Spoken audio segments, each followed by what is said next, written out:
नमस्कार साथियों, स्वागत है आप सभी का यूपीएससी पर। मैं हूं अंकित अवस्थी, लेकर आया हूं आपके सामने एक जबरदस्त टाइटल जिसमें आज चर्चा की जा रही है एक बेहद संवेदनशील मसले के ऊपर, और वो मसला है बर्ड फ्लू के बारे में। क्या यह इंसानों के लिए जानलेवा हो सकता है, जानेंगे आज आप इस खास सेशन में। तो मेरे प्यारे साथियों, अपने सभी साथियों से इस सेशन को शेयर कर दीजिए, ज्यादा से ज्यादा विद्यार्थियों से यूपीएससी चैनल सब्सक्राइब करने का कहिए, क्योंकि जिस भी प्रकार की न्यूज ट्रेंड में है, जिसको समझने की हमें आवश्यकता है, वो यहां पर आपके साथ में डिस्कस की जाएगी। मेरा नाम है अंकित अवस्थी, और मेरे साथ इसी प्रकार की तमाम खबरों के लिए आप मेरे साथ जुड़ सकते हैं हमारे साथ में अनअकैडमी पर अंकित अवस्थी यूज करके। और मेरे प्यारे साथियों, चर्चा करेंगे आप लोगों के सामने इन तमाम खबरों की कि क्या है विस्तार पूर्वक व्याख्या इस पूरे मसले की। मेरे प्यारे साथियों, जैसा कि आप मेरे पीछे स्क्रीन पर तमाम न्यूज़पेपर्स की कटिंग देख रहे हैं, जिसमें कटिंग्स में आपको दिख रहा है कि बर्ड फ्लू 12 एपिसेंटर 4 राज्यों में बनाए गए हैं इसके निपटने के लिए, जो कि एक एवियन इन्फ्लुएंजा है। मध्य प्रदेश के अंदर कौवे के बाद में अब मुर्गी पालन केंद्रों से भी सैंपल कलेक्ट किए गए हैं। क्या है इन तमाम खबरों के पीछे की कहानी, हम जानेंगे इस पूरे सिलसिले को बिगिनिंग से, शुरुआत से, कि बर्ड फ्लू कहां से शुरू हुआ, क्या है इसका पूरा इतिहास, क्यों आज हम इसको पढ़ रहे हैं, और सबसे महत्वपूर्ण मसला जिसको समझना बहुत ज्यादा जरूरी है कि क्या यह बीमारी जूनोटिक है। जूनोटिक का अर्थ होता है क्या है यह बीमारी जानवरों से इंसानों में फैलती है, और अगर फैलती है तो क्या फिर यह कंटाजियस डिजीज है, यानी संक्रामक बीमारी है। सारी बातों की हम आपके साथ में आज के इस खास सेशन में चर्चा करेंगे। अपने साथियों से इस सेशन को जल्दी से शेयर कर दीजिए। यदि आप मेरे साथ जुड़ करके अनअकैडमी पर पढ़ना चाहते हैं तो मेरा रेफरल कोड है अंकित10।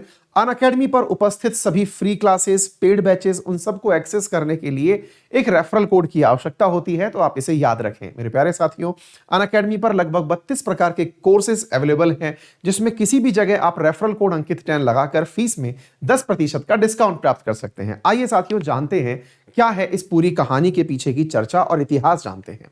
जैसा कि आप इस दृश्य में देख रहे हैं कि बर्ड फ्लू बर्ड से इंसानों में होने वाला है। इसकी होने वाली जो कहानी है उसमें सबसे महत्वपूर्ण हमने आपके सामने एक चिकन का, एक मुर्गे का दृश्य दिखाया हुआ है।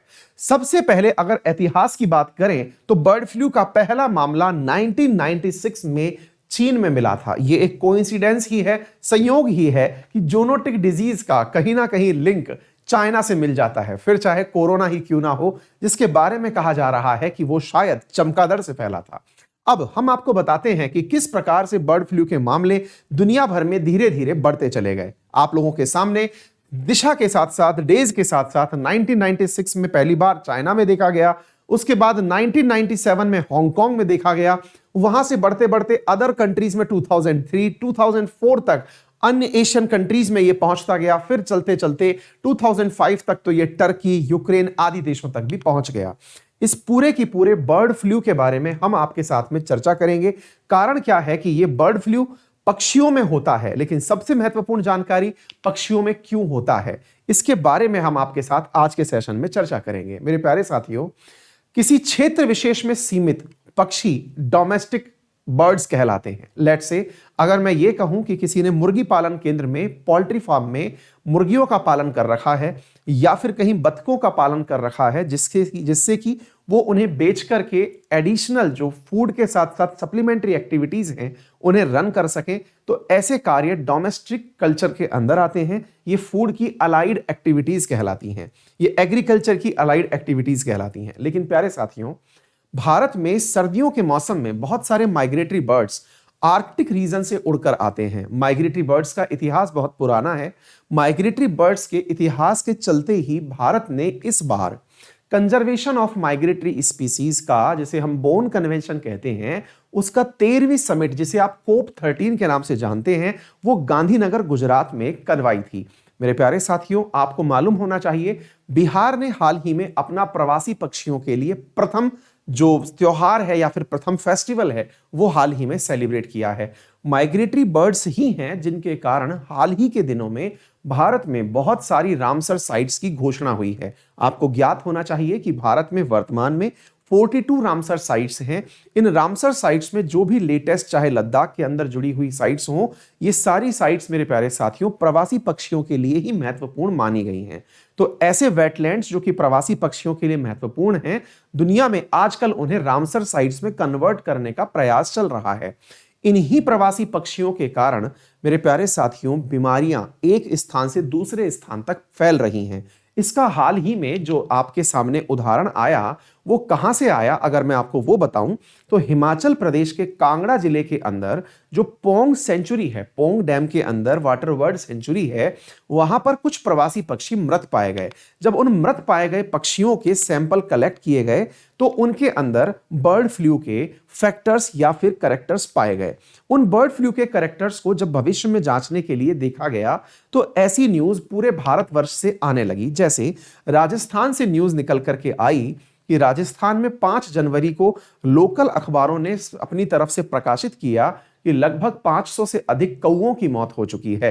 Crow has been died. इसके साथ साथ राजस्थान के नागौर जिले में लगभग 50 से अधिक मोरों के मर जाने की, यानी पिकॉक के मर जाने की खबर भी निकल करके आई। यह खबर इसी प्रकार से आगे बढ़ती रही और बढ़ते बढ़ते ये न्यूज केरला से आगे निकलते हुए हमने आपके सामने एक बार क्वेश्चन के माध्यम से भी यह न्यूज डिस्कस की थी। 5 जनवरी को ही हमने अपने जो मॉर्निंग करंट अफेयर का शो वाईफाई स्टडी 2.0 पर होता है, तब भी मैंने आप लोगों को यह प्रश्न कराया था, यानी कि हमारी क्लासेस करंट से अपडेटेड रही हैं। आज हम उसी के बारे में डिटेल में चर्चा कर रहे हैं कि यह बीमारी क्या आगे भी फैलती है, क्या यह बीमारी जो जूनोटिक है इसके प्रसार क्या होते हैं और कैसे इस वायरस का नामकरण होता है। आइए साथियों, भारतवर्ष में इस बीमारी के बहुत सारी जगह से आंकड़े रिकॉर्ड किए गए। हाल ही में राजस्थान की घटना के तुरंत बाद में मध्य प्रदेश से और केरल से, मेरे प्यारे साथियों, केरल में लगभग 12,000 बतखों को कल कर दिया गया, यानी कि उन्हें जबरदस्ती मार दिया गया, क्योंकि भारत सरकार का बर्ड फ्लू को लेकर के एक नोटिस है और वो ये है कि जब भी कहीं संक्रमित क्षेत्र में कोई भी डोमेस्टिक जीव पाया जाए, जो डोमेस्टिक जीव पीड़ित हो इस बर्ड फ्लू सिम्टम के साथ, तो उस क्षेत्र में 1 किलोमीटर रेडियस के अंदर जितने भी पशुपालक हैं या वो जो पक्षी पालन का कार्य करने वाले जो पोल्ट्री फार्म्स के ऑनर्स हैं, उन्हें अपने वहां पर जीवों को जबरदस्ती मारना होता है, जिसे हम कलिंग कहते हैं। मेरे प्यारे साथियों, हाल ही में केरल सरकार के द्वारा फैले इस बर्ड फ्लू को राज्य के अंदर राजकीय आपदा घोषित किया गया है, यानी कि स्टेट इमरजेंसी बर्ड फ्लू के कारण लगाई गई है। तो ये अपने आप में एक चिंता का विषय बनता है। अब बर्ड फ्लू के इस वायरस का नाम क्या है, आइए उस बारे में हम जानते हैं। सामान्यतया जो फ्लू है, ये फ्लू मानव शरीर में एज ए इन्फ्लुएंजा वायरस फैलता है। मानव शरीर में इन्फ्लुएंजा वायरस के विभिन्न प्रतिरूप पाए जाते हैं। इन प्रतिरूपों में एक फ्लू वायरस और चर्चा में रहा है, जिसके ऊपर यूपीएससी ने एक बार प्रश्न भी पूछा हुआ है। पूछा गया है H1N1 वायरस जो पाया जाता है इंसानों में, वो किसका प्रतिरूप है, बर्ड फ्लू का, डेंगू का या स्वाइन फ्लू का। तो मेरे प्यारे साथियों, ये आंसर है आप लोगों के लिए H1N1 स्वाइन फ्लू का एक प्रकार है। तो फिर बर्ड फ्लू क्या होता है? हाल ही में आए आंकड़ों से पता चला है कि जो बर्ड फ्लू पाया गया है वो H5N1 था या H5N8 था। दिमाग में बड़ा प्रश्न बनता है, सर ये होता कैसे है और क्या इसके सिम्टम्स हैं? तो मेरे प्यारे साथियों, इंसान के अंदर जो फ्लू का वायरस पाया जाता है या फिर पक्षियों में जो फ्लू का वायरस पाया जाता है, ये असल में आरएनए से निर्मित वायरस होते हैं। आरएनए वायरस का केंद्रीय न्यूक्लिक मटेरियल होता है। वायरस में सामान्यतया जब जीव की संरचना की बात की जाती है तो कुछ इस प्रकार से वायरस के अंदर केंद्रीय न्यूक्लिक मटेरियल होता है और उसके चारों तरफ, मेरे प्यारे साथियों, प्रोटीन की लेयर उपस्थित होती है। इस प्रोटीन के प्रकार के आधार पर ही वायरस के विभिन्न प्रकार निर्धारित किए जाते हैं। मेरे प्यारे साथियों, अगर यह प्रोटीन पाया जाता है एक विशेष प्रकार का जिसका नाम है हीम एग्युलेटिन, इसको आप याद भी रख सकते हैं, हीम एग्युलेटिनिन नामक अगर ये पाया जाता है तो मेरे प्यारे साथियों, यहां पर आप लोग इसे ही HA वायरस कहते हैं। अगर आपको ये वाला प्रोटीन पाया जाता है न्यूरामिनिडेज के नाम से, किस नाम से? न्यूराएमाइनिडेज के नाम से पाया जाता है, तो ही आप इसे मेरे प्यारे साथियों नाम से जानते हैं, NA नाम से। तो ये दो विभिन्न प्रोटीन के प्रकार हैं, एक का नाम है HA प्रकार, एक का नाम है NA प्रकार। ये जो विभिन्न प्रकार हैं जो प्रोटीन के ऊपर पाए जाते हैं या वायरस के चारों तरफ की जो कोटिंग है उसमें पाए जाते हैं, उनके आधार पर जो HA है वो 18 प्रकार का होता है और NA जो है वो 11 प्रकार का होता है। ये असल में कुछ और नहीं अपितु वायरस के शरीर के चारों तरफ या फिर ये कहिए वायरस में RNA के चारों तरफ पाए जाने वाले प्रोटीन के प्रकार के आधार पर निर्धारित किए जाते हैं कि ये कौन कौन से प्रकार के होते हैं। इन्हीं के मिक्सचर से विभिन्न प्रकार के वायरसेस का निर्माण होता है। वर्तमान में HA और NA से मिलने वाले जो वायरस वर्तमान में पाए जा रहे हैं उनमें से स्पेनिश फ्लू, इंसानों को होने वाला फ्लू और स्वाइन फ्लू। देखिए पहले तो ये समझिए फ्लू आफ्टर ऑल होता क्या है। आपके नाक में से पानी बहना, गले में इंफेक्शन होना, इरिटेशन होना, ये सभी फ्लू कैरेक्टर कहलाते हैं। इन फ्लू कैरेक्टर्स में H1N1 जो है ये स्पेनिश फ्लू, स्वाइन फ्लू और ह्यूमन फ्लू का प्रकार है। अगर हम बात करें H2N2 की तो ये एशियन फ्लू के नाम से जाना जाता है। अगर बात की जाए H5N1 की तो यह बर्ड फ्लू के नाम से जाना जाता है। रिपोर्ट्स में देखा गया कि यह फ्लू माइग्रेटरी बर्ड्स के कारण ही डोमेस्टिक एनिमल्स में या डोमेस्टिक बर्ड्स में फैल रहा है। माइग्रेटरी बर्ड्स अपने साथ इस फ्लू वायरस को लेके आते हैं, जिसके कारण राजस्थान में, केरला में, हिमाचल प्रदेश में और मध्य प्रदेश के अंदर पक्षियों के अंदर यह वायरस पाया गया है। लेकिन एक जबरदस्त चीज यहां देखने को यह मिली कि ये जो पूरा की पूरा वायरस था ये केरला वाली साइड में जब पाया गया तो H5N1 पाया गया और राजस्थान में H5N8 पाया गया। H5N1 जो है ये तुलनात्मक रूप से ज्यादा संक्रामक है, यानी ज्यादा आसानी से फैलता है, वहीं H5N8 ज्यादा आसानी से नहीं फैलता है। बात की जाए कि यह इंसानों में कैसे आता है तो इसके बारे में तथ्य यह पाया गया है कि सामान्यतया यह वायरस पक्षियों से इंसानों में नहीं आता है, लेकिन यदि कोई व्यक्ति इस प्रकार के इन्फेक्टेड पक्षी को भोजन के रूप में इस्तेमाल कर रहा है, बिना पके हुए उसका आहरण कर रहा है, तो ऐसी स्थिति में संभावना है कि यहां से वायरस पक्षी से इंसान के शरीर में चला जाए। ध्यान से समझने की आवश्यकता है कि पक्षी से इंसान में जाने के लिए जो तथ्य है वो किसी भी प्रकार का संक्रमण का तथ्य नहीं है। यह तथ्य इस प्रकार से है कि यदि कोई पोल्ट्री फार्म्स के अंदर काम करने वाला व्यक्ति है या फिर जो पक्षियों को मार करके उसके मीट को पृथक करने वाला व्यक्ति है, उसमें इसके संक्रमण की संभावना पाई जाती है। हां, इसका संक्रमण मुश्किल है, लेकिन एक बार संक्रमित अगर कोई व्यक्ति हो जाता है तो उसकी बाद से इसकी जो मॉर्टेलिटी रेट है, यानी कि इंसानों के मरने की जो दर है वो बहुत ज्यादा भयावह है। लगभग 60% से अधिक लोग स्वाइन फ्लू से पीड़ित होने पर मृत्यु को प्राप्त हो जाते हैं। यही कारण है कि भारत में डिजास्टर रिलीफ एक्ट 2005 के तहत यह प्रावधान किया हुआ है कि ऐसी परिस्थितियों से निपटने के लिए राज्य अपने स्तर पर निर्णय ले सकते हैं। यही कारण है कि केरल सरकार के द्वारा हाल ही में स्टेट इमरजेंसी डिक्लेयर की गई है। वहीं हिमाचल प्रदेश के अंदर इस पोंग सेंचुरी के आसपास के क्षेत्रों में ट्रेवलर्स का आना बंद कर दिया गया है, विजिटर्स का आना बंद कर दिया गया है। अब सवाल बनता है तो क्या हम इसे जूनोटिक डिजीज कह सकते हैं? तो मेरे प्यारे साथियों, ऐसी सभी बीमारियां जो जानवरों से इंसान में प्रसारित होती हैं जूनोटिक डिजीज कहलाती हैं। चाहे वो किसी भी प्रकार के भेड़, बकरी, हिरण, मच्छर किसी से भी आती हो, ये यदि पक्षियों से भी आ रही होती हैं तो जूनोटिक कहलाती हैं। स्वाइन फ्लू के बारे में अभी तक ऐसा कोई प्रमाण नहीं है। तो बड़ा बात यह है, प्रमाण से मतलब इसका कोई बहुत बड़ा इंपैक्ट अभी तक इंसानों पर नोटिस नहीं हुआ है।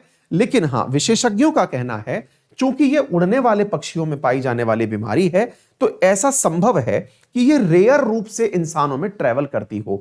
तो एवियन का मतलब होता है उड़ने वाले पक्षियों में पाई जाने वाली बीमारी। यह फ्लू का कैरेक्टर है तो यह ह्यूमन बीइंग के अंदर रेयरली पाया जा सकता है, ऐसा कहना है।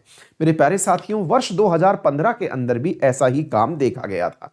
इंसानों में अगर एक बार ये आता है तो इसके बाद से यह कहना मुश्किल है कि यह वायरस कितना ज्यादा लीथल होगा। बात की जाए भारत के अंदर पाए गए वर्तमान में वायरस की तो ये स्ट्रेन H5N1 भी बर्ड फ्लू का है और H5N8 भी बर्ड फ्लू का है। H5N1 और H5N8 ये दोनों ही वर्तमान में पाए गए हैं। N8 राजस्थान और मध्य प्रदेश में पाया गया है। H5N1 हिमाचल प्रदेश और केरला के अंदर पाया गया है मेरे प्यारे साथियों। लेकिन ऐसी परिस्थिति के होने के बाद में जो भी इन्फेक्टेड जीव हैं, भारत की बर्ड फ्लू से निपटने की जो पॉलिसी है, उस बर्ड फ्लू से निपटने की पॉलिसी के तहत इन पक्षियों को जबरदस्ती कलिंग करने का आदेश सरकार के द्वारा दिया जाता है, यानी कि सेफ साइड में रखते हुए इनकी कलिंग का आदेश दिया जाता है। ये थी तमाम बातें जो कि आपको बर्ड फ्लू के बारे में जानकारी के रूप में प्राप्त होनी चाहिए। इससे कैसे बचा जाए, क्या हम लोग इसकी वजह से एक बहुत बड़ा बेसिक सवाल बनता है और वो ये बनता है कि सर इसके बेसिक कैरेक्टर्स में क्या है। मैंने कहा कफ होना, बुखार आना, गला खराब होना, मसल्स का दुखना, या फिर ऐसा होना कि आपको ये लगे कि मेरी सांस पूरी नहीं आ रही है। फिर आप पूछेंगे सर ऐसा तो कैरेक्टर हर प्रकार के फ्लू में होता है, अगर हमें सिंपल खांसी जुकाम नजला जो होता है उसमें भी यही फीलिंग आती है। बिल्कुल सही कह रहे हैं, लेकिन इससे घबराने की आवश्यकता नहीं है। कब तक घबराने की आवश्यकता नहीं है? जब तक आप किसी ऐसी चीज के डायरेक्ट संपर्क में ना आए हों।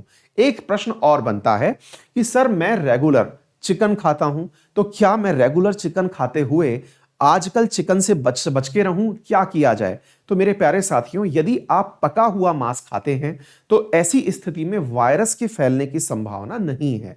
कारण इसका बहुत मतलब स्पष्ट है, और कारण यह है कि पके हुए मांस में जो कि 70 डिग्री से ऊपर अगर पक लेता है तो उस मांस में मेरे प्यारे साथियों वायरस बचता नहीं है, वो मृत हो जाता है। तो ये बात है जो आप लोगों को अतिरिक्त रूप से पता होनी चाहिए। H1N1 तुलनात्मक रूप से कम संक्रामक है। H1N1 जो है, जो कि इजीली मतलब रेयरली है लेकिन ये फैटल है, ये लंग्स को इन्फेक्ट करता है, जो कि आप लोग ह्यूमन फ्लू के नाम से जानते हैं।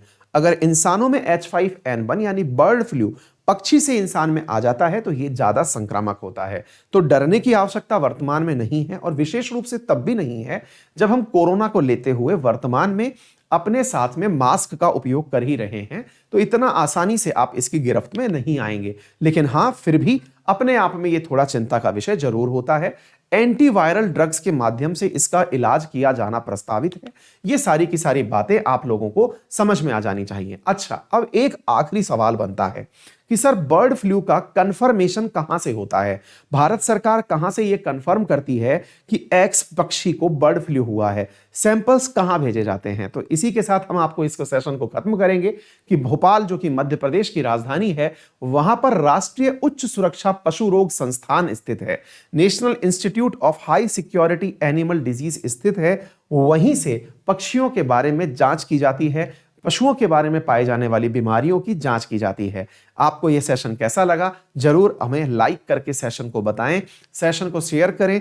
चैनल पर नए हैं तो इसे सब्सक्राइब करें। मेरा रेफरल कोड है अंकित 10, जिसको आप याद करके मेरे प्यारे साथियों अनअकैडमी पर उपस्थित तमाम कोर्सेज को प्राप्त कर सकते हैं। आपका दिन मंगल में हो। धन्यवाद।